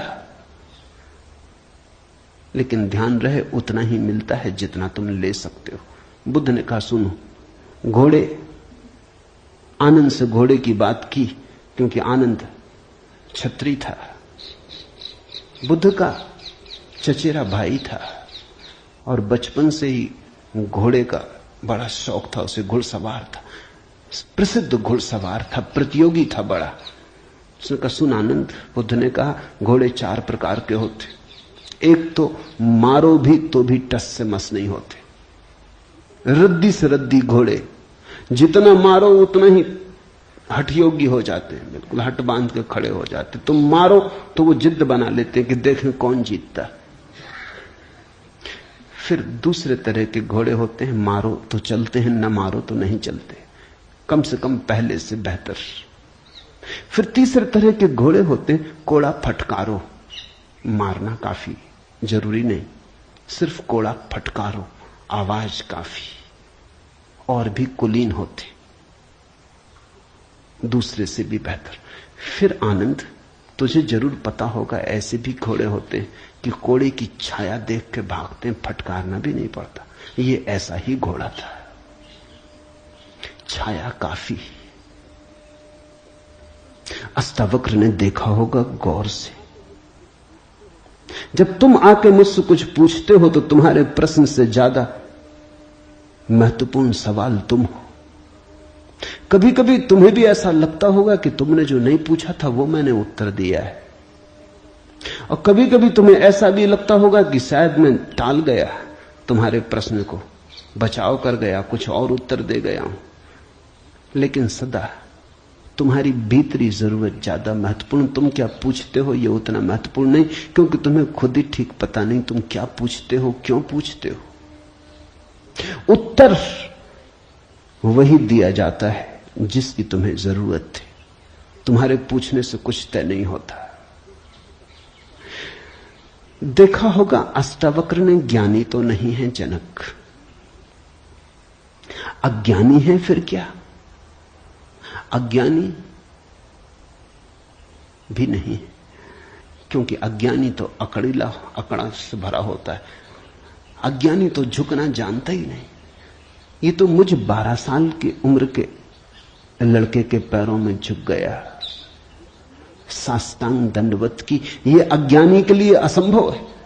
अज्ञानी तो समझता है कि मैं जानता ही हूं, मुझे कौन समझाएगा। अज्ञानी अगर कभी पूछता भी है तो तुम्हें गलत सिद्ध करने को पूछता है, क्योंकि अज्ञानी तो ये मान के चलता है कि पता तो मुझे है ही, देखें इनको भी पता है या नहीं। अज्ञानी परीक्षा के लिए पूछता है। नहीं, इसकी आंखें जनक की तो बड़ी निर्मल है। मुझ 12 साल के अनजान अपरिचित लड़के को सम्राट होते हुए भी इसने कहा एतत् मम ब्रूहि प्रभो, हे प्रभु मुझे समझा के कहें। नहीं, ये विनयशील है, अज्ञानी तो नहीं। मूढ़ है क्या? फिर मूढ़ तो पूछते ही नहीं। मूढ़ों को तो पता ही नहीं कि जीवन में कोई समस्या है। मूढ़ और बुद्ध पुरुषों में एक समानता है। बुद्ध पुरुषों के लिए कोई समस्या नहीं रही, मूढ़ों के लिए अभी समस्या उठी ही नहीं। बुद्ध पुरुष समस्या के पार हो गए, मूढ़ अभी समस्या के बाहर है। मूढ़ तो इतना मूर्छित है, उसे कहां सवाल कथम ज्ञानम, मूढ़ पूछेगा कथम मुक्ति, मूढ़ पूछेगा कैसे होगा वैराग्य, मूढ़ पूछेगा असंभव। मूढ़ अगर पूछेगा भी तो पूछता है राग में सफलता कैसे मिलेगी। मूढ़ अगर पूछता भी है तो पूछता है संसार में और थोड़े ज्यादा दिन कैसे रहना हो जाए, मुक्ति नहीं। मूढ़ पूछता है बंधन सोने के कैसे बने, बंधन में हीरे जवाहरात कैसे जड़े। मूढ़ पूछता भी है तो ऐसी बातें पूछता है। ज्ञान, मूढ़ तो मानता ही नहीं कि ज्ञान हो सकता है, वो तो संभावना को स्वीकार नहीं करता, वो तो कहता कैसा ज्ञान। मूढ़ तो पशुवत जीता है। नहीं, ये जनक मूढ़ भी नहीं है, मुमुक्षु है। मुमुक्षु शब्द समझना जरूरी है। मोक्ष की आकांक्षा, मुमुक्षा। अभी मोक्ष के पास नहीं पहुंचा, ज्ञानी नहीं है। मोक्ष के प्रति पीठ करके नहीं खड़ा, मूढ़ नहीं है। मोक्ष के संबंध में कोई धारणाएं पकड़ के नहीं बैठा, अज्ञानी भी नहीं है, मुमुक्षु है। मुमुक्षु का अर्थ है सरल है इसकी जिज्ञासा, न मूढ़ता से अपवित्र हो रही है, न अज्ञानपूर्ण धारणाओं से विकृत हो रही है। शुद्ध है इसकी जिज्ञासा, सरल चित्त से पूछा है। अष्टावक्र ने कहा, हे प्रिय, यदि तू मुक्ति को चाहता है तो विषयों को विष के समान छोड़ दे और क्षमा, आर्जव, दया, संतोष और सत्य को अमृत के समान सेवन कर। मुक्ति मिच्छसि चेतात विषयान विस्वत्यज। शब्द विषय बड़ा बहुमूल्य है, वो विष से ही बना है। विष का अर्थ होता है जिसे खाने से आदमी मर जाए। विषय का अर्थ होता है जिसे खाने से हम बार बार मरते, बार बार भोग, बार बार भोजन, बार बार महत्वाकांक्षा, ईर्ष्या, क्रोध, जलन, बार बार इन्हीं को खा खा के तो हम मरे, बार बार इन्हीं के कारण तो मरे। अब तक हमने जीवन में जीवन कहां जाना, मरने को ही जाना है। अब तक हमारा जीवन, जीवन की प्रज्वलित ज्योति कहां, मृत्यु का ही धुआं है। जन्म से लेकर मृत्यु तक हम मरते ही तो हैं, धीरे धीरे, जीते कहां, रोज रोज मरते। जिसको हम जीवन कहते हैं वो एक सतत मरने की प्रक्रिया है। अभी हमें जीवन का तो पता ही नहीं, तो हम जिएंगे कैसे। ये शरीर तो रोज छीन होता चला जाता है, ये बल तो रोज खोता चला जाता है, ये भोग और विषय तो रोज हमें चूसते चले जाते, जरा जीर्ण करते चले जाते। ये विषय और कामनाएं तो छेदों की तरह, इनसे हमारी ऊर्जा और आत्मा रोज बहती चली जाती, आखिर में घड़ा खाली हो जाता, उसको हम मृत्यु कहते। तुमने कभी देखा, अगर छिद्र वाले घड़े को कुएं में डालो तो जब तक घड़ा पानी में डूबा होता है भरा मालूम पड़ता है। उठाओ पानी के ऊपर, खींचो रस्सी, बस खाली होना शुरू हुआ। जोर का शोरगुल होता है, उसी को तुम जीवन कहते हो। जलधारें गिरने लगती, उसी को तुम जीवन कहते हो। और घड़ा जैसे जैसे पास आता है, हाथ के खाली होता चला जाता। जब हाथ में आता है तो खाली घड़ा, जल की एक बूंद भी नहीं। ऐसा ही हमारा जीवन है। बच्चा पैदा नहीं हुआ, भरा मालूम होता है। पैदा हुआ कि खाली होना शुरू हुआ। जन्म का पहला दिन मृत्यु का पहला दिन है, खाली होने लगा। एक दिन मरा, 2 दिन मरा, 3 दिन मरा। जिनको तुम जन्मदिन कहते हो, अच्छा हो मृत्यु दिन कहो तो ज्यादा सत्यतर होगा। 1 साल मर जाते हो, उसको कहते हो चलो एक जन्मदिन आ गया। 50 साल मर गए, कहते हो 50 साल जी लिए, स्वर्ण जयंती मनाए। 50 साल मरे, मौत करीब आ रही, जीवन दूर जा रहा है, घड़ा खाली हो रहा है। जो दूर जा रहा है उसके आधार पर तुम जीवन को सोचते हो, या जो पास आ रहा है उसके आधार पर? यह कैसा उल्टा गणित। हम रोज मर रहे हैं, मौत करीब सरकती आती। अष्टावक्र कहते हैं विषय हैं विषवत, क्योंकि उन्हें खा खा के हम सिर्फ मरते, उनसे कभी जीवन तो मिलता नहीं। यदि तू मुक्ति चाहता है हे तात, हे प्रिय, तो विषयों को विष के समान छोड़ दे और क्षमा, आर्जव, दया, संतोष और सत्य को अमृत के समान सेवन कर। अमृत का अर्थ होता है जिससे जीवन मिले, जिससे अमृतत्व मिले, जिससे उसका पता चले जो फिर कभी नहीं मरेगा। तो क्षमा, क्रोध विष है, क्षमा अमृत है, आर्जव, कुटिलता विष है, सीधा सरलपन आर्जव अमृत है, दया, कठोरता, क्रूरता विष है, दया, करुणा अमृत है, संतोष, असंतोष का कीड़ा खाए चला जाता। असंतोष का कीड़ा हृदय में कैंसर की तरह फैलता चला जाता है, विष को फैलाए चले जाता है। संतोष जो है उससे तृप्ति, जो नहीं है उसकी आकांक्षा नहीं, जो है वो काफी से ज्यादा है, वो है ही काफी से ज्यादा। आंख खोलो जरा देखो, संतोष कोई थोपना नहीं है ऊपर जीवन को, जरा गौर से देखो, तुम्हें जो मिला है वो तुम्हारी जरूरत से सदा ज्यादा है। तुम्हें जो चाहिए वो मिलता ही रहा है, तुमने जो चाहा है वो सदा मिल गया है। तुमने दुख चाहा है तो दुख मिल गया है, तुमने सुख चाहा है तो सुख मिल गया है, तुमने गलत चाहा तो गलत मिल गया है। तुम्हारी चाह ने तुम्हारे जीवन को रचा है। चाह बीज है, फिर जीवन उसकी फसल है। जन्मों जन्मों में जो तुम चाहते रहे हो वही तुम्हें मिलता रहा है। कई बार तुम सोचते हो हम कुछ और चाह रहे हैं, जब मिलता है तो कुछ और मिलता है, तो तुम्हारे चाहने में भूल नहीं हुई है, सिर्फ तुमने चाहने के लिए गलत शब्द चुन लिया था। जैसे तुम चाहते हो सफलता, मिलती है विफलता, तुम कहते हो विफलता मिल रही, चाही तो सफलता थी। लेकिन जिसने सफलता चाही उसने विफलता को स्वीकार कर ही लिया, वो विफलता से भीतर डर ही गया है। विफलता के कारण ही तो सफलता चाह रहा है, और जब जब सफलता चाहेगा तब तक विफलता का ख्याल आएगा।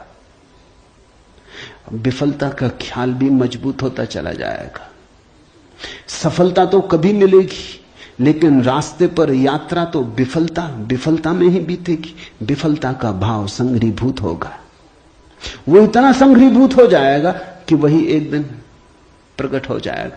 तब तुम कहते हो कि हमने तो सफलता चाही थी, लेकिन सफलता के चाहने में तुमने विफलता को चाह लिया। लाओजू ने कहा है सफलता चाहिए विफलता मिलेगी। अगर सचमुच सफलता चाहिए हो, सफलता चाहना ही मत, फिर तुम्हें कोई विफल नहीं कर सकता। तुम कहते हो हमने सम्मान चाहा था, अपमान मिल रहा है। सम्मान चाहता ही वही व्यक्ति है जिसका अपने प्रति कोई सम्मान नहीं, वही तो दूसरों से सम्मान चाहता है। अपने प्रति जिसका अपमान है वही तो दूसरों से अपने अपमान को भर लेना चाहता है, ढांक लेना चाहता है।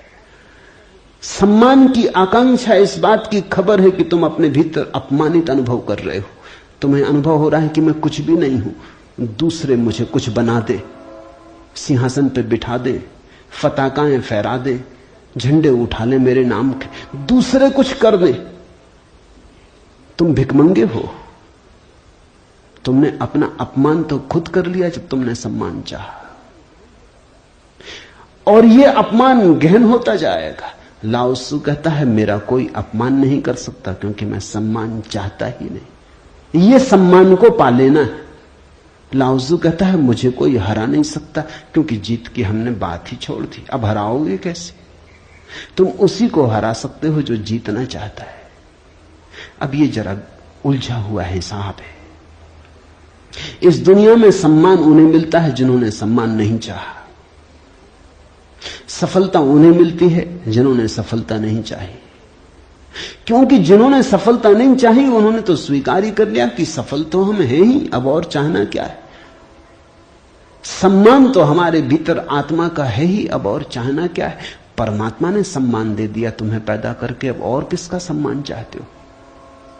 परमात्मा ने तुम्हें काफी गौरव दे दिया, जीवन दिया, यह सौभाग्य दिया कि आंख खोलो देखो हरे वृक्षों को, फूलों को, पक्षियों को, कान दिए सुनो संगीत को, जलप्रपात के मरमर को, बोध दिया कि बुद्ध हो सको। अब और क्या चाहते हो। सम्मानित तो तुम हो गए, परमात्मा ने तुम्हें प्रमाण पत्र दिया। तुम भिखारी की तरह किन से प्रमाण पत्र मांग रहे हो? उनसे जो तुमसे प्रमाण पत्र मांग रहे। ये बड़ा मजेदार मामला है। दो भिखारी एक दूसरे के सामने खड़े भीख मांग रहे। ये भीख मिलेगी कैसे? दोनों भिखारी हैं। तुम किससे सम्मान मांग रहे हो? किसके सामने खड़े हो? ये अपमान कर रहे हो तुम अपना, और यही अपमान गहन होता जाएगा। संतोष का अर्थ होता है देखो जो तुम्हारे पास है, देखो जरा आंख खोल के जो तुम्हें मिला ही है। ये अष्टावक्र की बड़ी बहुमूल्य कुंजी है, ये धीरे धीरे तुम्हें साफ होगी। अष्टावक्र की दृष्टि बड़ी क्रांतिकारी है, बड़ी अनूठी, जड़ मूल से क्रांति की है।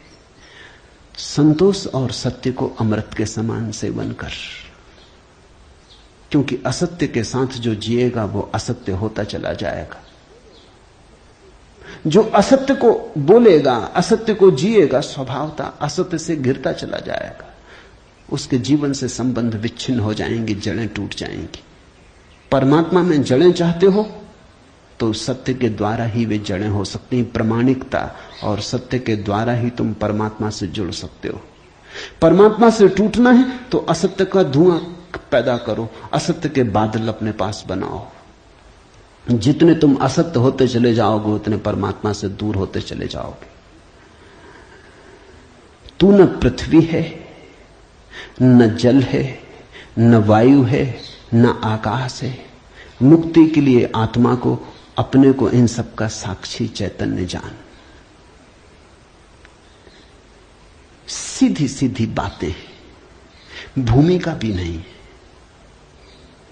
अभी दो वचन नहीं बोले अष्टावक्र ने कि ध्यान आ गया, कि समाधि की बात आ गई। जानने वाले के पास समाधि के अतिरिक्त और कुछ जताने को है भी नहीं। वो दो वचन भी बोले, क्योंकि एकदम से अगर समाधि की बात होगी तो शायद तुम चौंक ही जाओगे, समझ ही ना पाओगे। मगर दो वचन और सीधी समाधि की बात आ गई। अष्टावक्र 7 कदम भी नहीं चलते, बुद्ध तो 7 कदम चले, 8वें कदम पे समाधि। अष्टावक्र तो पहला कदम ही समाधि का उठाते। तू न पृथ्वी है, न जल, न वायु, न आकाश। ऐसी प्रतीति में अपने को थिर कर। मुक्ति के लिए आत्मा को, अपने को, इन सब का साक्षी चैतन्य जान। साक्षी सूत्र है, इससे महत्वपूर्ण सूत्र और कोई भी नहीं। देखने वाले बनो, जो हो रहा है उसे होने दो, उसमें बाधा डालने की जरूरत नहीं। ये देह तो जल है, मिट्टी है, अग्नि है, आकाश। तुम इसके भीतर तो वो दिए हो जिसमें ये सब जल, अग्नि, मिट्टी, आकाश, वायु प्रकाशित हो रही। तुम दृष्टा हो। इस बात को गहन करो। साक्षिणाम चिद्रूपम आत्मानम विद्धि। ये इस जगत में सर्वाधिक बहुमूल्य सूत्र है। साक्षी बनो। इसी से होगा ज्ञान, इसी से होगा वैराग्य, इसी से होगी मुक्ति। प्रश्न 3 थे, उत्तर 1 है। यदि तू देह को अपने से अलग कर और चैतन्य में विश्राम कर स्थित है तो तू अभी ही सुखी, शांत और बंध मुक्त हो जाएगा। इसलिए मैं कहता हूं, यह जड़ मूल से क्रांति है। पतंजलि इतनी हिम्मत से नहीं कहते कि अभी ही। पतंजलि कहते हैं करो अभ्यास, यम नियम साधो, प्राणायाम प्रत्याहार आसन, शुद्ध करो, जन्म जन्म लगेंगे तब सिद्धि है। महावीर कहते हैं पंच महाव्रत, और तब जन्म जन्म लगेंगे, तब होगी निर्जरा, तब कटेगा जाल कर्मों का। सुनो अष्टावक्र को, यदि देहम पृथकृत्य चित्ति विश्राम्य तिष्ठसि अधुनैव सुखी शांतो बंध मुक्तो भविष्यसि। अधुनैव, अभी, यहीं, इसी क्षण। यदि तू देह को अपने से अलग कर और चैतन्य में विश्राम कर स्थित है, अगर तूने एक बात देखनी शुरू कर दी कि ये देह मैं नहीं हूं, मैं करता और भोगता नहीं हूं, ये जो देखने वाला मेरे भीतर छिपा है जो सब देखता है। बचपन था कभी तो बचपन देखा, फिर जवानी आई तो जवानी देखी, फिर बुढ़ापा आया तो बुढ़ापा देखा। बचपन नहीं रहा तो मैं बचपन तो नहीं हो सकता। आया और गया, मैं तो हूं। जवानी नहीं रही तो मैं जवानी तो नहीं हो सकता। आई और गई, मैं तो हूं। बुढ़ापा आया जा रहा है तो मैं बुढ़ापा नहीं हो सकता, क्योंकि जो आता है जाता है वो मैं कैसे हो सकता हूं। मैं तो सदा हूं। जिस पे बचपन आया, जिस पे जवानी आई, जिस पे बुढ़ापा आया, जिस पे हजार चीजें आई और गई, मैं वही शाश्वत हूं। स्टेशनों की तरह बदलती रहती बचपन, जवानी, बुढ़ापा, जन्म, यात्री चलता जाता। तुम स्टेशन के साथ अपने को एक तो नहीं समझ लेते। पूना की स्टेशन पर तुम ऐसा तो नहीं समझ लेते कि मैं पूना हूं। फिर पहुंचे मनमाड़ तो ऐसा तो नहीं समझ लेते कि मैं मनमाड़ हूं। तुम जानते हो कि पूना आई गई, मनमाड़ आया गया। तुम तो यात्री हो, तुम तो दृष्टा हो जिसने पूना देखी, पूना आई, जिसने मनमाड़ देखा, मनमाड़ आया। तुम तो देखने वाले हो। तो पहली बात, जो हो रहा है उसमें से देखने वाले को अलग कर लो। देह को अपने से अलग कर और चैतन्य में विश्राम। और करने योग्य कुछ भी नहीं है। जैसे लाओत्सु का सूत्र है समर्पण, वैसे अष्टावक्र का सूत्र है विश्राम, रेस्ट। करने का कुछ भी नहीं है। मेरे पास लोग आते हैं, वो कहते हैं ध्यान कैसे करें। वो प्रश्न ही गलत पूछ रहे हैं। गलत पूछते हैं तो मैं उनको कहता हूं करो। क्या करोगे? तो उनको बता देता हूं कि करो, कुछ ना कुछ तो करना ही पड़ेगा। अभी तुम्हें करने की खुजलाहट है तो उसे तो पूरा करना होगा। खुजली है तो क्या करोगे? बिना खुजाए नहीं बनता। लेकिन धीरे धीरे उनको करवा करवा के थका डालता हूं। फिर वो कहते हैं अब इससे छुटकारा दिलवाओ। अब कब तक ये करते रहे? उनको तो मैं तो पहले ही राजी था, लेकिन तुम्हें समझने में जरा देर लगी। अब विश्राम करो। ध्यान का आत्यंतिक अर्थ विश्राम है। चित्ति विश्राम में तिष्ठसि, जो विश्राम में ठहरा देता अपने चेतना को, जो होने मात्र में ठहर जाता, कुछ करने को नहीं। क्योंकि जिसे तुम खोज रहे हो वो मिला ही हुआ है। क्योंकि जिसे तुम खोज रहे हो उसे कभी खोया ही नहीं। उसे खोया नहीं जा सकता, वही तुम्हारा स्वभाव है। अयम आत्मा ब्रह्म, तुम ब्रह्म हो, अनल हक, तुम सत्य हो। कहां खोजते हो? कहां भागे चले जाते हो? अपने को ही खोजने कहां भागे चले जाते हो? रुको, ठहरो। परमात्मा दौड़ने से नहीं मिलता, क्योंकि परमात्मा दौड़ने वाले में छिपा है। परमात्मा कुछ करने से नहीं मिलता, क्योंकि परमात्मा करने वाले में छिपा है। परमात्मा के होने के लिए कुछ करने की जरूरत ही नहीं, तुम हो ही। इसलिए अष्टावक्र कहते हैं चित्त विश्राम में, विश्राम करो, ढीले छोड़ो अपने को, ये तनाव छोड़ो। कहां जाते? कहीं जाने को नहीं, कहीं पहुंचने को नहीं। और चैतन्य में विश्राम, तो तू अभी ही इसी क्षण अधुनैव सुखी शांत और बंध मुक्त हो जाएगा। अनूठा है वचन, नहीं कोई और शास्त्र इसका मुकाबला करता है। तू ब्राह्मण आदि वर्ण नहीं, और न तू कोई आश्रम वाला है, और न आंख आदि इंद्रियों का विषय। असंग और निराकार तू सबका विश्व का साक्षी है, ऐसा जानकर सुखी हो। अब ब्राह्मण कैसे टीका लिखे? तू ब्राह्मण आदि वर्ण नहीं है। अब हिंदू इस शास्त्र को कैसे सिर पे उठाएं? क्योंकि उनका तो सारा धर्म वर्ण और आश्रम पे खड़ा है, और ये तो पहले से ही अष्टावक्र जड़ काटने लगे। वो कहते हैं तू कोई ब्राह्मण नहीं है, न कोई शूद्र है, न कोई क्षत्रिय है। ये सब बकवास है, ये सब ऊपर के आरोपण है, ये सब राजनीति और समाज का खेल है। तू तो सिर्फ ब्रह्म है, ब्राह्मण नहीं, क्षत्रिय नहीं, शूद्र नहीं। तू ब्राह्मण आदि वर्ण नहीं, और न तू कोई आश्रम वाला है, और न तो यह है कि तू ब्रह्मचर्य आश्रम में है कि गृहस्थाश्रम में है कि वानप्रस्थ की संन्यास, कोई आश्रम वाला नहीं है। तू तो इन सारी स्थानों के भीतर से गुजरने वाला दृष्टा साक्षी।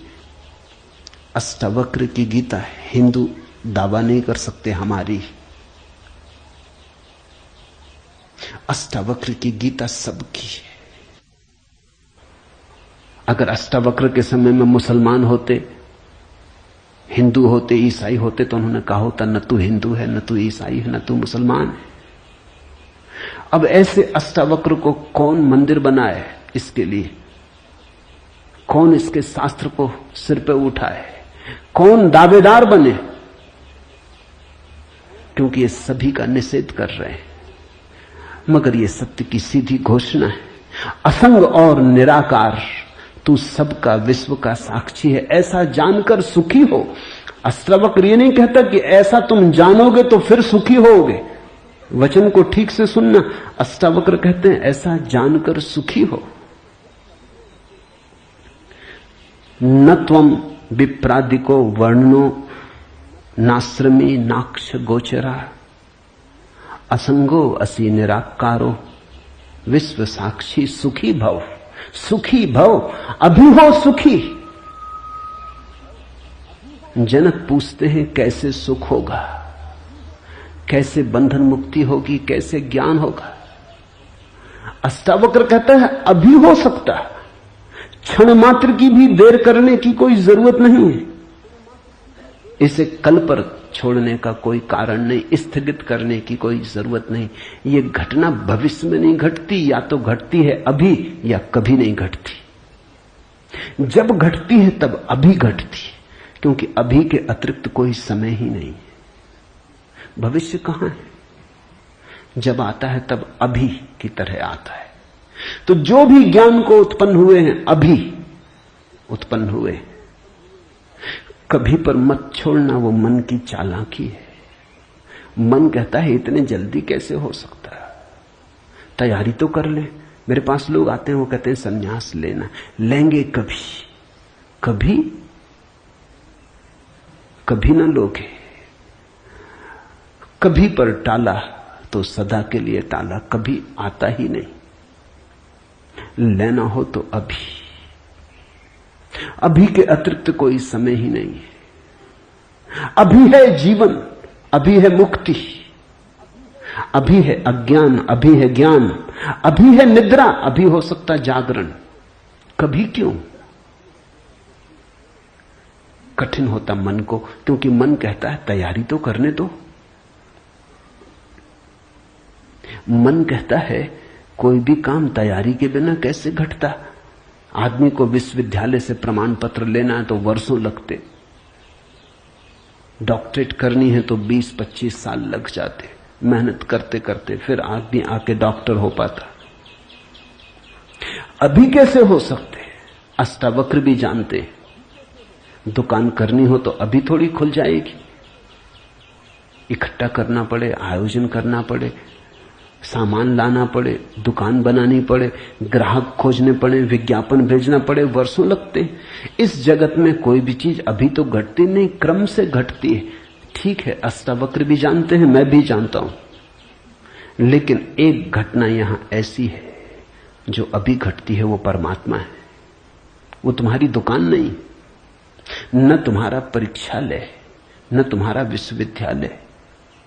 परमात्मा क्रम से नहीं घटता, परमात्मा घट ही चुका है। आंख भर खोलने की बात है, सूरज निकल ही चुका है। सूरज तुम्हारे आंख के लिए नहीं रुका है कि तुम जब आंख खोलोगे तब निकलेगा। सूरज निकल ही चुका है, प्रकाश सब तरफ भरा ही है, अहिर्निश गूंज रहा उसका नाद, ओंकार की ध्वनि सब तरफ गूंज रही है, सतत अनाहत चारों तरफ गूंज रहा है। खोलो कान, खोलो आंख। आंख खोलने में कितना समय लगता है, उतना समय भी परमात्मा को पाने में नहीं लगता। पल तो लगता पलक के झपने में। पल का अर्थ ही होता है जितना समय पलक को झपने में लगता उतना पल, मगर परमात्मा को पाने में पल भी नहीं लगता।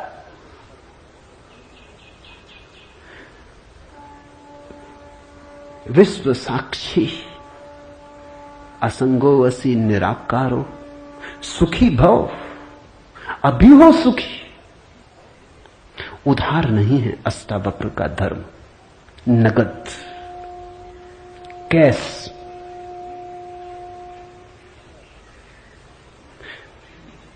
हे व्यापक, धर्म और अधर्म, सुख और दुख मन के। धर्म और अधर्म, सुख और दुख मन के, तेरे लिए नहीं। तू न करता है न भोगता है, तू तो सर्वदा मुक्ति ही है।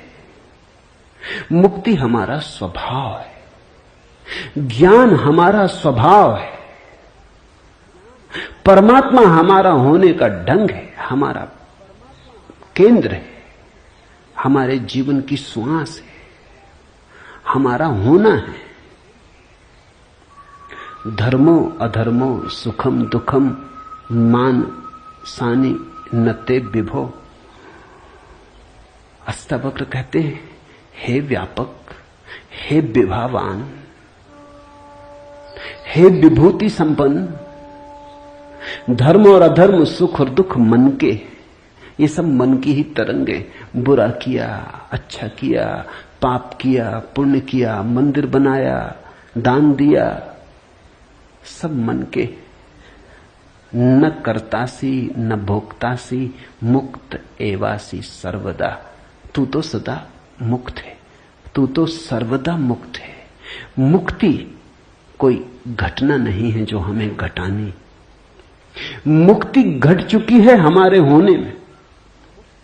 मुक्ति से बना है ये अस्तित्व, इसका रोआ रोआ रंच रंच मुक्ति से निर्मित है। मुक्ति है धातु जिससे बना है सारा अस्तित्व। स्वतंत्रता स्वभाव है, ये उद्घोषणा। बस समझी कि क्रांति घट जाती है, समझने के अतिरिक्त तो कुछ करना नहीं। ये बात ख्याल में उतर जाए, तुम सुन लो इसे मन भर के बस। तो आज इतना ही कहना चाहूंगा। अष्टावक्र को समझने की चेष्टा भर करना। अष्टावक्र में करने का कोई इंतजाम नहीं है, इसलिए तुम ये मत सोचना कि अब कोई तरकीब निकलेगी जो हम करेंगे। अष्टावक्र कुछ करने को कहते ही नहीं, तुम विश्राम से सुन लो, करने को कुछ होने वाला ही नहीं है। इसलिए तुम कॉपी वगैरह नोटबुक लेके मत आना कि लिख लेंगे, कुछ आएगा सूत्र तो नोट कर लेंगे, करके देख लेंगे। करने का यहां कुछ काम ही नहीं है। इसलिए तुम भविष्य की फिक्र छोड़ के सुनना, तुम सिर्फ सुन लेना, तुम सिर्फ मेरे पास बैठ के शांत भाव से सुन लेना, विश्राम में सुन लेना। सुनते सुनते तुम मुक्त हो जा सकते हो। इसलिए महावीर ने कहा है कि श्रावक मुक्त हो सकता है सिर्फ सुनते सुनते। श्रावक का अर्थ होता है जो सुनते सुनते मुक्त हो जाए। साधु का तो अर्थ ही इतना है कि जो सुन सुन के मुक्त ना हो सका, थोड़ा कमजोर बुद्धि का है, कुछ करना पड़ा। सिर्फ कोड़े की छाया काफी न थी, घोड़ा जरा कुजात है, कोड़ा फटकारा तब थोड़ा चला, या मारा तो थोड़ा चला। छाया काफी है। तुम सुन लेना, कोड़े की छाया दिखाई पड़ जाएगी। तो अष्टावक्र के साथ एक बात स्मरण रखना, कुछ करने को नहीं है, इसलिए तुम आनंद भाव से सुन सकते हो। इसमें से कुछ निकालना नहीं है कि फिर करके देखेंगे। जो घटेगा वो सुनने में घटेगा। सम्यक श्रवण सूत्र है।